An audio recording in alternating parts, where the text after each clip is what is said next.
Bienvenue dans Révèle, le podcast dédié aux femmes qui veulent avancer, se reconnecter à leur puissance, révéler qui elles sont vraiment. Le podcast qui va vous aider à faire briller votre lumière intérieure. Si t'es là, c'est que t'as pris la décision de prendre ta vie en main. Et ça tombe bien parce que moi aussi. Je suis Sabrina, je suis pas une IA, j'en avais marre d'écouter des voix d'hommes robots pour me faire comprendre des choses profondément humaines.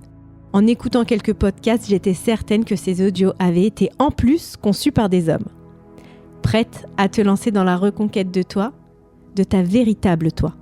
C'est parti.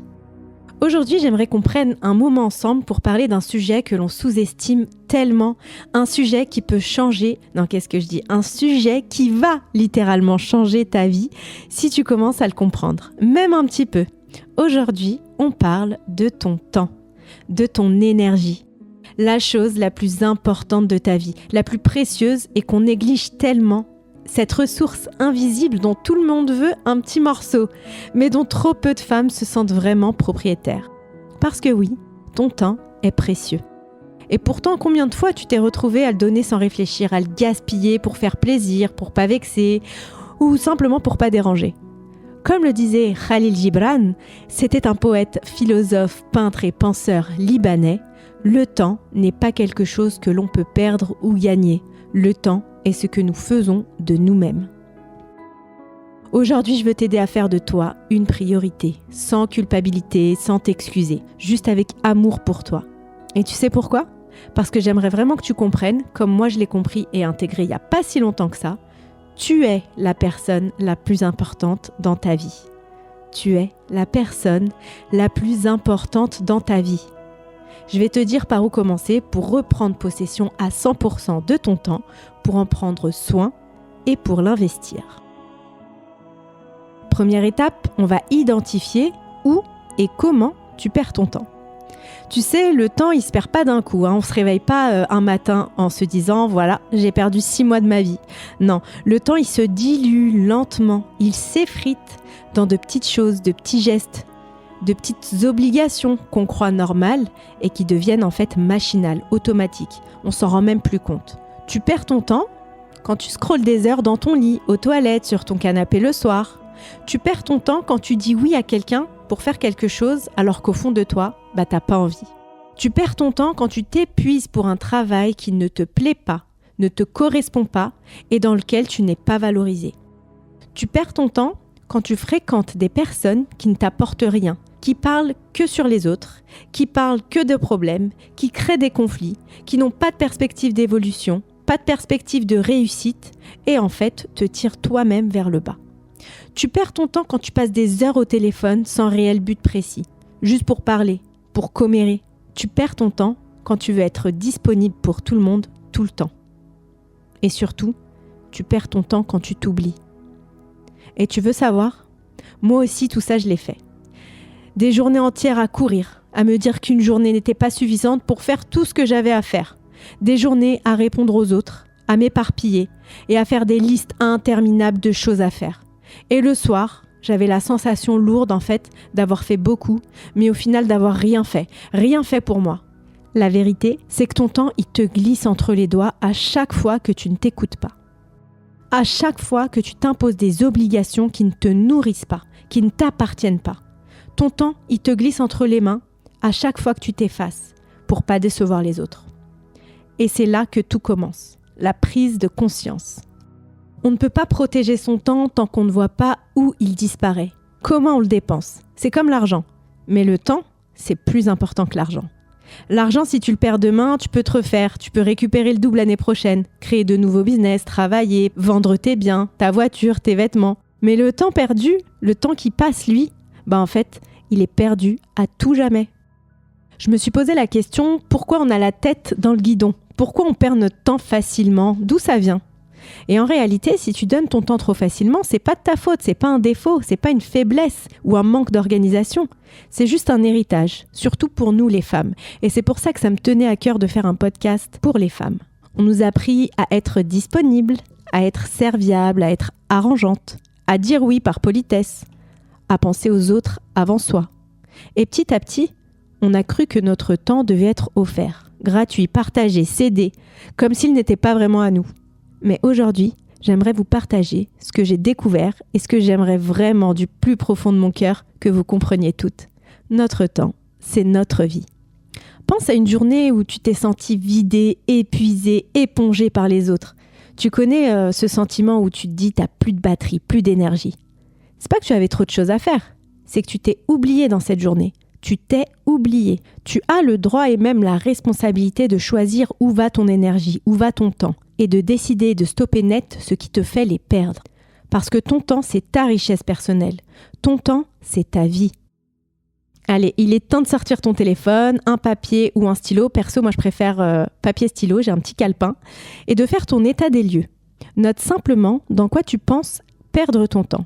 J'ai bien dit perdre ton temps, pas les activités obligatoires, minimum, ménage, c'est pas une perte de temps. Dans quoi tu penses perdre ton temps dans ta journée ? Quelque chose qui ne sert strictement à rien, qui ne te sert strictement à rien. Tu verras, dans mes podcasts, j'attache une grande force à l'écriture et je t'encourage à avoir toujours sur toi un petit carnet. Peut-être que je ferai un podcast dédié à ce carnet, moi que je tiens depuis maintenant plus d'1 an. Un joli petit carnet qui va te servir partout et tout le temps. L'écriture, c'est concret et ça va te permettre de visualiser tes objectifs, ça va structurer toutes tes actions, te motiver et surtout te discipliner. La discipline, c'est plus fort et plus puissant que la motivation. On aura l'occasion d'en parler. Donc, prends le temps d'identifier et de noter ces petits trucs au quotidien qui te font perdre ton temps, qui ne te nourrissent pas et surtout qui t'épuisent. Quand tu auras fait ça, fais une croix à côté de ceux que tu souhaites supprimer et que tu peux supprimer immédiatement de ta vie. Je dis bien maintenant, immédiatement, tout de suite. Pas demain, pas en janvier prochain parce que c'est là où on prend les bonnes résolutions, pas lundi parce que c'est une nouvelle semaine, mais maintenant, tout de suite. Pas de fausses excuses à toi-même. Si vraiment tu veux reprendre ton temps, ta vraie vie en main, c'est maintenant. C'est bon, tout est listé. Peut-être que tu penseras à d'autres choses. Il suffit de sortir ton carnet ou ton portable et de le noter plus tard. Ta liste, elle va certainement évoluer dans les jours à venir, mais après, elle ne bougera plus. Et tu sais pourquoi ? Parce qu'en fait, tu sauras dire non. Et tu seras focus sur ta vie, tes choix et la manière dont tu veux dépenser ton temps. Une fois donc que ta liste est faite, tu vas te poser la question de comment je peux remplacer ces actions par de l'investissement pour moi, pour ma personne. Je te donne un exemple concret. Moi, j'avais l'habitude sur le trajet de l'école de mon fils au travail, j'avais à peu près 30 minutes de téléphoner à mes copines juste pour passer le temps. Franchement, on se racontait rien de spécial, on parlait, on débriefait des séries Netflix, de ce qu'on avait vu sur les réseaux. Bref, en fait, on perdait vraiment notre temps. Et j'ai remplacé ça par l'écoute d'un podcast en anglais. Voilà, 1 demi-heure pour apprendre la langue, pour perfectionner mon anglais. Là où du lundi au vendredi, j'étais au tel pour rien dire, donc non seulement je perdais mon temps, mais je faisais perdre le temps à mes copines, maintenant j'apprends une langue. Et toi aussi, tu peux le faire en écoutant ce podcast, par exemple, en apprenant une autre langue ou tout simplement écouter des cours de philo, d'histoire géo, la vie de personnalités influentes. Bref, fais quelque chose qui te nourrit réellement. Investis en toi. Deviens la meilleure version de toi-même. Sois celle que tu rêves d'être et qui dort en toi. Chaque action que tu souhaites supprimer, remplace-la par une action qui va être bénéfique. Et ça ne veut pas dire être tout le temps active. Si tu supprimes les réseaux le soir, remplace-la par exemple par une lecture, par un échange avec tes enfants, du dessin avec tes enfants. Même toi-même faire une activité manuelle, te lancer dans la poterie, pourquoi pas la peinture, te reposer, te coucher plus tôt. Si tu supprimes tes balades inutiles dans les centres commerciaux, remplace-les peut-être par des balades ou la marche rapide dans la nature. Si tu supprimes les séries ou les films le week-end parce que tu galères, remplace-les par exemple par des films et séries dans une langue étrangère que tu souhaites apprendre ou perfectionner. Bref, tu l'auras compris en fait, pour chaque action supprimée, remplace-la par une action bénéfique. Tu peux aussi tout simplement te reposer, dormir, cuisiner, prendre soin de toi, faire des soins. On n'est pas obligé d'être active 24 heures sur 24.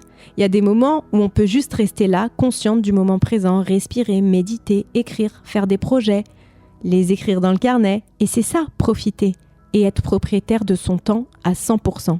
Après, bien évidemment, si ça te fait plaisir d'aller voir des amis, une copine, fais-le. Le but, c'est pas de ne plus voir personne. C'est simplement de protéger son temps. Protéger son temps, c'est un acte de respect envers soi, un acte de maturité émotionnelle, d'intelligence émotionnelle, un acte d'amour profond de soi. Et d'ailleurs, n'hésite pas à réécouter plusieurs fois ces conseils, à te les approprier et les ajuster à ta propre vie, tes propres envies. Il n'y a pas une solution toute faite. On est toutes différentes et on aspire toutes à des objectifs différents dans nos vies. Et heureusement. Encore une fois, ton temps, c'est ta vie. Tu es la personne la plus importante dans ta vie. Si tu es bien, heureuse, tes enfants le seront, ta famille le sera, ton entourage le sera. Si tu es épuisée, mal dans ton quotidien et que tu subis ta vie, comment tu veux être au top? Comment tu veux être heureuse? Et tu le vois que ça influence vraiment ton entourage. Maintenant que tu as compris tout ça, tu peux pratiquer au quotidien la reprise en main de ton temps. Je te propose 3 actions quotidiennes que je pratique et que tu dois pratiquer dès maintenant pour reprendre ton temps et ta vie en main. Tu vas voir, c'est facile, c'est pas 50 trucs, c'est 3 choses. La première action, pour moi, c'est le petit check. Avant de dire oui à une demande, pose-toi une question, une seule. Est-ce que cela me nourrit ou est-ce que cela me vide?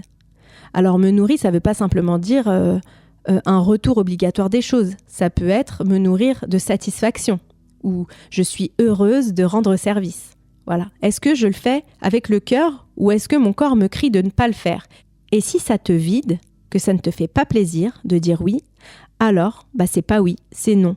Ou alors tu peux dire pas maintenant. Tu peux même prendre ton temps pour réfléchir en disant à la personne que tu lui apportes une réponse un peu plus tard. T'es pas obligé de dire oui immédiatement. Tu peux lui dire attends, je vois et je te rappelle ou je te tiens au courant. Et dire non, c'est déjà une réponse. T'es pas obligé de te justifier, de t'excuser de dire non. Dis simplement non, je peux pas. C'est simple, non, je ne peux pas. Et tu verras, au fur et à mesure, c'est plus toi qui vas t'adapter aux autres, mais les autres qui s'adapteront et feront en fonction. Et en réalité, c'est tout simplement normal. Tu passes avant. Ton bien-être passe avant. L'action numéro 2, je m'accorde 1 heure par jour entièrement pour moi. 1 heure par jour entièrement pour moi. C'est pas 1 heure quand j'ai le temps, c'est pas 1 heure quand tout sera fait, c'est 1 heure qui est sacrée, intouchable. 1 heure pour toi et uniquement pour toi. 1 heure pour lire, pour marcher, pour méditer, pour rien faire, pour créer, pour respirer, pour dormir, te faire belle, déjeuner avec toi-même, peu importe. Cette heure-là, tous les jours, c'est ton ancrage au quotidien. Ça peut être très tôt le matin, ça peut être dans la journée, ça peut être très tard le soir. Définis un horaire, chaque jour, 1 heure, pour toi. Et ce temps-là, il est uniquement pour toi. La 3e action, c'est la règle de l'interruption. Dès que tu passes la porte de chez toi, sépare-toi de ton téléphone. Pose ton téléphone à l'entrée. Fais en sorte de supprimer les notifications des réseaux sociaux. Laisse simplement la possibilité aux gens de t'appeler en cas d'urgence. Ta famille, tes proches. Comme avant. Tu te rappelles quand on avait un téléphone fixe? On s'appelait simplement. Pas besoin d'aller scroller 1 heure, 2 heures, 3 heures sur les réseaux sociaux. Tu verras, ton cerveau, il sera enfin reposé. Tu vas reprendre les rênes de ton temps et de ta vie. Tu passeras plus de temps avec ta famille, avec toi-même. Tu arrêteras d'être submergé, de submerger ton cerveau avec ces vidéos, ces stories, en plus qui servent strictement à rien, à part te voler ta vie et celle de tes proches. Tu passes ta vie à regarder celle des autres. N'oublie pas que protéger ton temps, c'est te choisir toi. Choisir ce que tu aimes. Et si tu as des enfants, un conjoint, tu verras que ça changera ton quotidien. Allez, si cet épisode te parle, si une partie de toi comprend que c'est maintenant que ça doit changer, alors n'hésite pas à t'abonner à ma chaîne YouTube pour découvrir les prochains épisodes. N'hésite pas aussi à partager cet épisode à une femme que tu aimes vraiment, une femme qui donne beaucoup, une femme qui s'oublie peut-être trop souvent, parce que nous pouvons créer une communauté de femmes ensemble qui se respectent, qui se soutiennent, qui reprennent le pouvoir. Et si tu es resté jusque-là, tu en fais déjà partie. Bienvenue. Avant qu'on se quitte, je te propose un petit truc. Les 7 prochains jours, note sur ton beau carnet que tu te seras procuré, bientôt, je le souhaite, ce que tu fais pour protéger ton temps. Ça peut être, par exemple, j'ai dit non à Sarah quand elle m'a demandé de l'accompagner faire ses courses parce que j'étais trop fatiguée. Alors qu'en temps normal, en fait, je l'aurais accompagnée parce que c'est ma super copine. J'ai fait une sieste de 20 minutes. Ça peut être aussi, j'ai pas répondu immédiatement à un texto. En fait, ce rituel, il va créer en toi des réflexes. Reconnaître ce qui te respecte et ce qui te vole. Au bout d'une semaine, tu vas tout relire et tu verras que tu perds plus ton temps en fait, que tu es en train même de le récupérer. Alors n'attends pas demain, choisis-toi aujourd'hui, ton temps en vaut la peine et toi, tu en vaux la peine. Merci les filles d'avoir partagé ce moment avec moi. Merci d'investir ton temps ici, dans ta croissance, dans ton élan intérieur. Si cet épisode t'a aidé, abonne-toi pour ne rien manquer. Partage-le à une amie qui a besoin d'entendre ces mots. La prochaine vidéo, elle sera dédiée à la culpabilité. Quand on décide de reprendre notre temps en main, au début, on se met dans des situations inconfortables. Et c'est normal. Peut-être que certains ne comprendront pas et on verra comment on fait pour déculpabiliser. Et d'ici là, promets-toi une chose, ne laisse plus personne décider pour toi comment dépenser ton temps. Ce temps, il t'appartient et tu mérites de le vivre pleinement. La personne la plus importante dans ta vie, c'est toi. Bisous les filles.